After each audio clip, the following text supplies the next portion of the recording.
The feature race spotlight is brought to you by Oklahoma Equine Hospital. Before the spring meeting began, in the very first training race of the season, he began to make his mark with a solid victory. And so began the murmurs about a possible 2-year-old star on the grounds. A month later, he made it official with a tally in a 250-yard maiden event. When it was time for the Remington Futurity trials, he lit up the track with a 2-length victory and the fastest qualifying time from the second night of trials.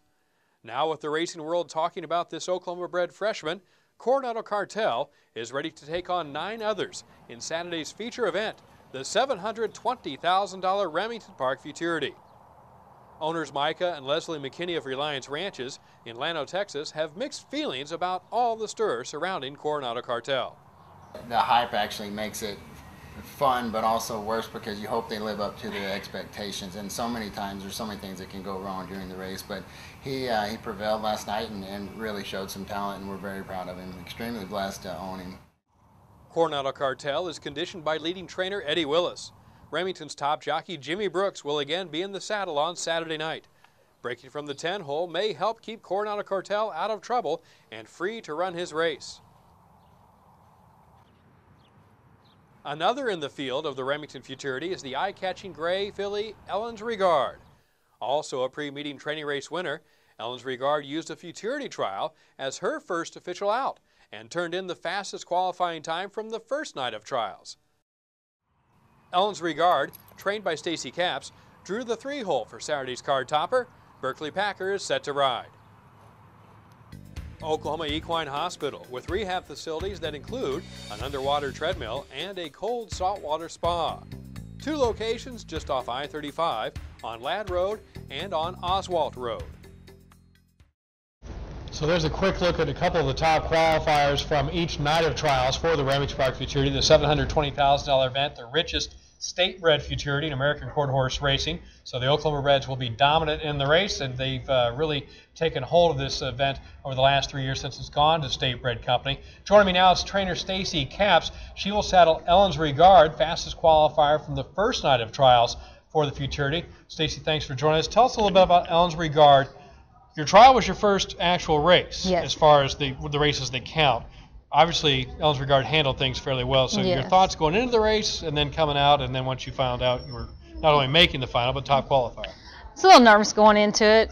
I only give her a schooling race, and it was my decision not to give her an extra start, before like everybody else usually does. I usually don't do that. This mare, she is pretty talented and from where to go and pretty professional, so I thought one start was all she needed. So. Well, and the training race can serve a little bit as Yeah, a race, even though it's not a race where you can wager on it, but it's competitive. There's right, horses in the gate. It's more of the competitive field, and it right, copies the actual race scenario. So in that, you were a winner there yes, as well. So coming out of that, did you make the decision immediately not to use a maiden race? Or? I made the decision before we ever even schooled, pretty much, to not put a race in her, just because I didn't quite know, I usually don't school them. I usually give them a couple works and then go, but I decided to school them and give the experience and kind of have a fresher horse coming into it. And she's professional, so I knew she could handle it. Well, she's bright gray and easy to spot, so that's a nice thing as exactly, well. Tell us about now the trial race. You were hooked up the entire way. Now, some of these trial runners that we'll see a little bit later on got out to a lead and they just kind of cruised. Right. You didn't get that opportunity, but Yeah, in a way that may have helped you. I think it helped to give the mare some experience. She didn't get out there and get green. She had competition. That mare, she's one of them. She was behind a little bit all the way, I think, and she's one of them. She's going to chase him down. She's not going to let him outrun her. Yeah, Send Me This Wagon was the horse that was right next to you out of the gate. You were in the 2-hole, actually the 4-hole that night. You're on the outside, and Send Me This Wagon's to the inside here as we take a look at it. And you're battling all the way and just get up there at the end, and both of you make the final. Right. Only 2 trials of 2 nights of trials produced more than one horse. So you had one on one night, and there was another one the second night. Yes. So sometimes that works out. I wasn't even watching the times all night long until my daughter was playing softball in Bixby, Oklahoma, so I was hauling back and forth to races, and Randy Hill come up to my husband afterwards and said, "Congratulations, we have the first and second fastest time of the night." So I had no idea what the times looked like. So. Oh, so you didn't have to sweat it out, or you weren't worried? No, I wasn't really worried about it. It either she is or she isn't. I knew the mare was going to do her job. When you got 2 days worth of trials, it's up in the air anyway. So. And you were in one of the later trials. Yes, so, I was in one, I think the second to last trial. So if you were sitting and watching trials, and you say you were put up a good time in trial number 2. You have to wait for 8 more trials. I wears myself out. I get stressed out then, which I didn't. I pulled in here just in time to watch because my husband, he had to get everything ready because, like I said, my daughter was playing softball, so I was trying to make tournaments and back and forth. So. All right, so preference is to have a later trial if you've got a good horse you think you can make it. Okay, so talk about your feelings going into the final now Saturday night. You've had almost 2 weeks to get ready for it. What type of track work have you done? Obviously no workouts or anything like that, but what have you been doing to get Ellen's regard set for this race? She just, she tells us what she wants to do. If she gets too high in the stall, we'll take her out and pony her. I don't track her a lot. She's not one that wants to track a lot, so she goes bucking and playing quite a bit. I'll pony her and maybe take her out back and graze her in the grass or pony her up and down the path. I think Berkeley's been on her once since the trials, and she pulled up great. And so just keeping her happy right now is all we can do.